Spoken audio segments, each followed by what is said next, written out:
Are they real? I believe you are seeing things no one else has seen. He's been following us!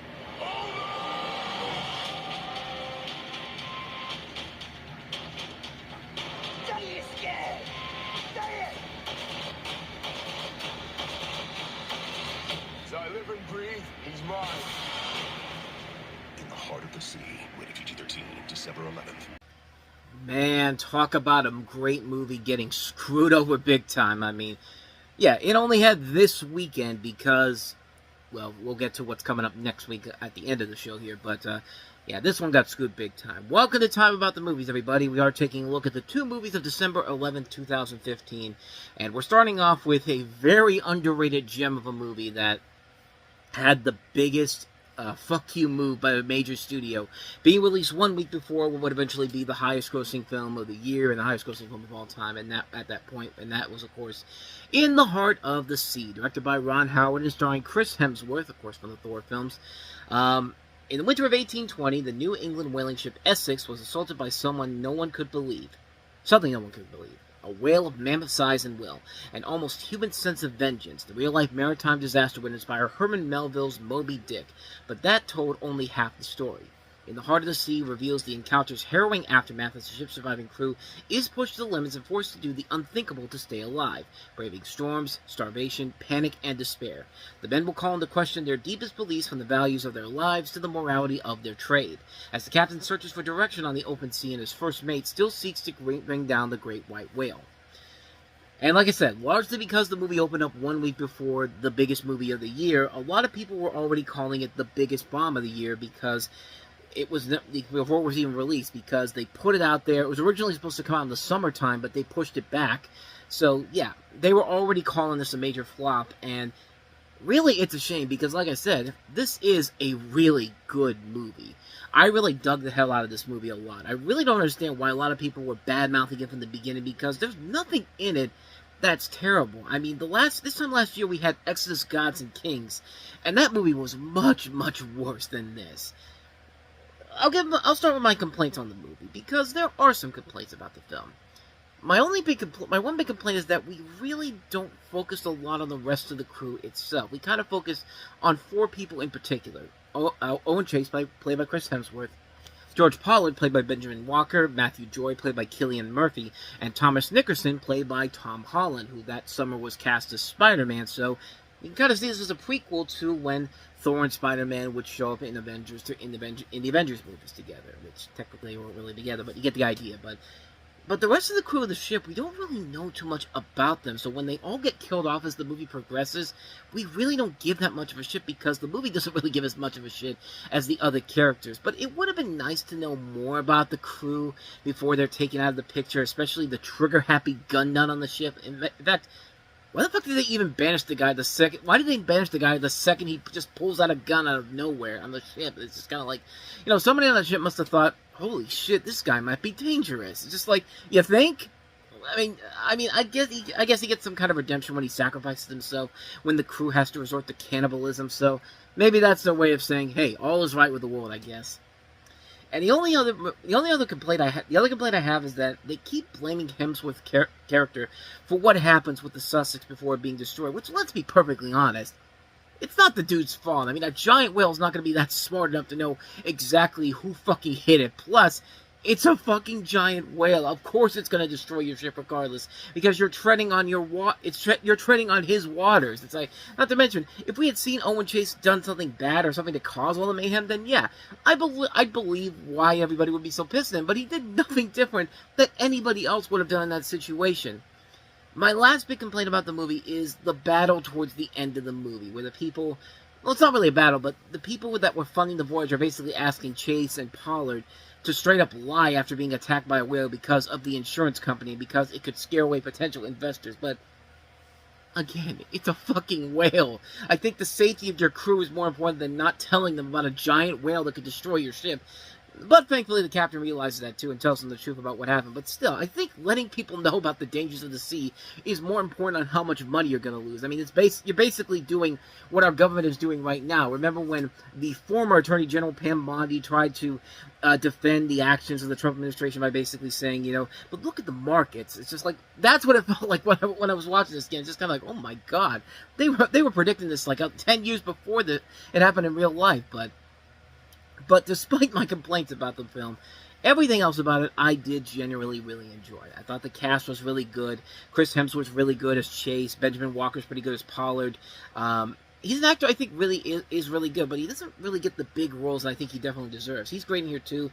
And like I said, Tom Holland was really one of the surprises of the movie in general. I mean, he's going to be the new Spider-Man. He's got that great charisma here with Chris Hemsworth, and it's very, very good. And it gives you kind of an idea of what the chemistry would be if Spider-Man and Thor actually shared some scenes in these movies, but of course that has yet to happen. But hey, you never know. Doomsday, Secret Wars, that could happen there. But honestly, my favorite scene in the whole movie is when they're gunning out a whale and Hemsworth forces Holland to go into the whale, and all I can think of myself is, that's some kind of Avengers initiation type of thing. Like, I keep expecting Hemsworth to tell Holland, you want to be in the Avengers, boy? Then you better get inside this whale and get it out. Like I think they work really well together. They should probably put in more scenes with them in the Avengers movies, honestly. But, I like Brendan Gleeson playing an older version of the Holland character. Ben Whishaw, who was just in Paddington and also cute from the James Bond movies. He's pretty good as Herman Melville. The action sequences are amazing to watch. Whenever these characters get caught up in a storm or when they fall into the water, you really do feel like you're in the water with them. All that's missing is the water itself hitting you. It's that good. And this year has had a lot of good movies where you feel like you're in this situation with a bunch of major characters going through these dangerous situations. Everest had that, The Walk had that, The Martian, and now here's another one here. The scenes with the whale itself are so tense and terrifying because you never really know where it's going to be at, and then the movie cleverly uses the effect of the water to create tension overall. The whale looks incredible, too. I mean, it's a movie it's a whale that's mostly silent. It doesn't do, like, the traditional monstrous yell, making it even scarier than it needs to be. Like, it doesn't do the Jaws the Revenge thing where they take a scream from Tom and Jerry and try to put it in this shark movie. But, I mean, I read a review from one person whose main criticism was that the whale was silent because it made it less scary. And all I can say is, you do realize that the less monstrous you make something evil, the scarier it becomes. I don't want to hear the giant whale make this monstrous yell to make it more threatening than it already is. And again, it's a giant fucking whale. It doesn't need to be any scarier than that. The whale being mostly silent and coming off as the threat it does is more than enough to make it scary as it needs to be. And Ron Howard overall does a good job directing the movie. The pacing is really good. At just over 2 hours long, it does perfectly pace itself out pretty well. It doesn't have these pointless scenes to pad out the runtime that movies like this do to kind of fill up time, but it's never boring. It really is never a boring movie, and I really enjoyed the hell out of it. I think it got a lot of unfair judgment when it came out. It's a movie that's really well done, well casted, really good in the action department, fantastic in the visual department. The story is great, the direction is great. Roque Banos, who does the score for this, is really good. The pacing is great. There are problems here and there, but it doesn't take away my enjoyment of the movie. I really hope people do discover it. It's a really good movie, a very underrated gem of a film that I really do think deserves a reappraisal nowadays. I think it's a great film that's sadly overlooked because of what's eventually going to come next week, but it's a great movie. It's a great, great film. I can't recommend it enough. In the Heart of the Sea. So let's go ahead and move on to our second and last film here, the movie that was also set to be pretty good, considering the cast, the director, but, not so much. Let's take a look at The Big Short. Follow me, I don't do this anymore. I found something really interesting. When the banks committed the greatest fraud in U.S. history, The big banks. They're ripping off working people. 4 rebels risked it all to take them down. If we're right, people lose homes, people lose jobs. We're going to make the big banks hurt. It's a nice shirt. Do they make it for men? So Mike Berry, who doesn't wear shoes, knows more than the federal government. Dr. Mike Berry, yes he does. The Big Short, rated R. All those stars, that director who did, of course, was best known at that time for stuff like Anchorman and The Other Guys and Step Brothers, and you would think that with that, you would have something really good here, and sadly, it's not. It reminds me a lot of another movie that came out earlier this year, The Good Dinosaur, and I'll explain why in just a moment here. But This is The Big Short, based off of the book by Michael Lewis, who gave us Moneyball, which was a pretty good adaptation of a film of a book with Brad Pitt as the star of it. And it's a story about the 2007-2008 financial crisis, which was triggered by the U.S. housing bubble. And you have Steve Carell, Christian Bale, Ryan Gosling, and Brad Pitt as these four people who would essentially kind of try to get the world back on track after that. And it's also using unconventional techniques and it employs to explain complex financial instruments to people by having people like, Margot Robbie in a bathtub, because, she was the hot, sexy star at the time after The Wolf of Wall Street, so they figured, why not throw her in there? But you have the late Anthony Bourdain, Selena Gomez, Richard Thaler, who explains concepts such as subprime mortgages and collateralized debt obligations directly to the audience. So I give it credit for trying to be something a little unique to that, but this movie really could have been something incredible, but it's literally an example of Diet Aaron Sorkin. You know how The Good Dinosaur was Diet Land Before Time? This is Diet Aaron Sorkin. This is the movie that literally what Aaron Sorkin's writing would be like if it was half of what he'd usually be writing. Like, it's like Adam McKay saw The Social Network and Steve Jobs and said, geez, I can write this kind of shit in half the time with a noticeable lack of effort. People will praise me for it. Which, I mean, they did. Adam McKay won the Oscar for Best Adapted Screenplay, which technically makes him the first SNL crew member, a person from SNL, to win an Academy Award. Of course, the first SNL not ready for primetime play would be Robert Downey Jr. 8 years later. But, yeah, Adam McKay was the first one to win an Oscar for this. And really, it kind of changed his career as a whole, because he was never that same director after this film. Yeah, this film really shows that he's trying way too hard to be like Aaron Sorkin, but he's just not. The cast is trying their hardest to make it work with the material given them, but it doesn't help when you have no idea what the hell is going on, because the film has no way of trying to simplify it for the general audience, like a movie like The Social Network or Moneyball or Steve Jobs did in the past.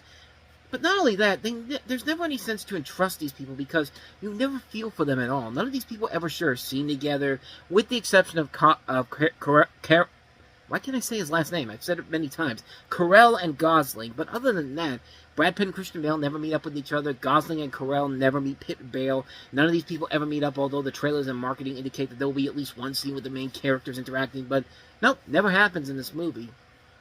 But the other problem is the story, which, like I said, it feels like a faux Aaron Sorkin-like movie, and it can't simplify something as complex as the housing market and the financial aspect of it, and think that the only way to do it is by having some pointless celebrity cameo thrown in there. I give him credit for trying, but trying and actually succeeding are two very different things. Like, you need to do something like what Ocean's 11 and Social Network, Moneyball, Steve Jobs did, by explaining the situation in a way that's interesting and the audience can get invested in the story. But then this is just like, yeah, we're not going to bother simplifying this for you. But hey, you get to see the Leonardo DiCaprio's hot girlfriend from Wolf of Wall Street in the bathtub. She's not going to get naked or anything, but there she is. Like, that's exactly what they're doing here in this movie. And it should have been a better movie. It should have been a better film with everything involved in it.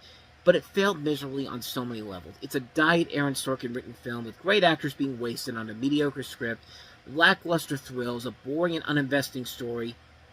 It was a mess. It was an unusual mess, and I couldn't believe how bad it was. So, yeah, a major, major disappointment that The Big Short was. I mean, the title pretty much kind of sums it up here. The Big Short, big, but comes up way short at the end.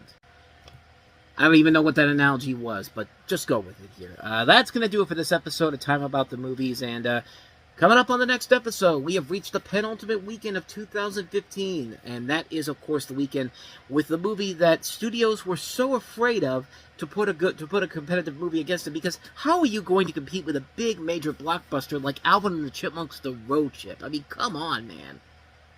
Oh, wait, there's another movie that came out of it, too. Alvin and the Chipmunks is fine and all that, but how? How in the world are you going to compete when there's a new Tina Fey, Amy Poehler comedy and Sisters coming out this weekend, too? Oh, wait, there's another movie here, and something about a war in the stars, The Force Awakening for the 7th time or something like that.